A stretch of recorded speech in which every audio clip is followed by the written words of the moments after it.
Assalamualaikum. Peace be upon you. 7 October 2023. A land full of great history. A land that witnessed the birth of prophets. A land where Muslims all around the world care about, now suffer in unimaginable cruelty by Zionists. A land of Palestine. Every day, hundreds of civilians die because of this tragedy, or should we say, a genocide attempt.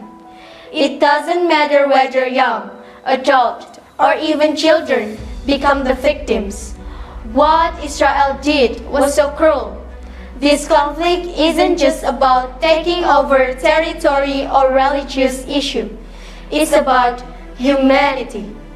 Israel's relentless attack have killed more than 29,000 Palestinians, where 70% of them were innocent children and women. Brutal aggression by Israel also damaged health facilities and shelter that caused shortage of food, clean water, and medicine.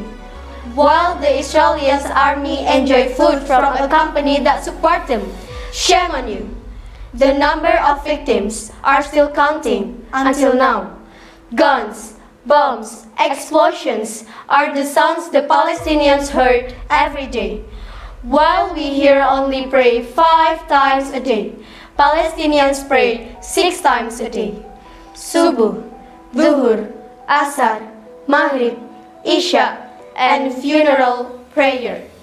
Children lost their parents. A wife lost her husband. A father lost his kids. Not a single day passed without tears on their eyes. Even it's so bad, you are still silent. Even it's so bad, you are not doing anything. The world saw what the Israel did to Palestinians, but they didn't take any action. Can you see it? We have to spread the information to support Palestine, but you refuse to share it because of your ego. Can you see it? We used to boycott the product that support Israel, but now you are back using it. Can you see it? By using it, that means you support this cruelty. Can you see it? The Palestinians just want to be free and given their land. Can you see it? You don't have to be religious to support Palestine. You just need to be human. Assalamualaikum. Peace be upon you. Waalaikumsalam. And upon you be peace. Can you see it?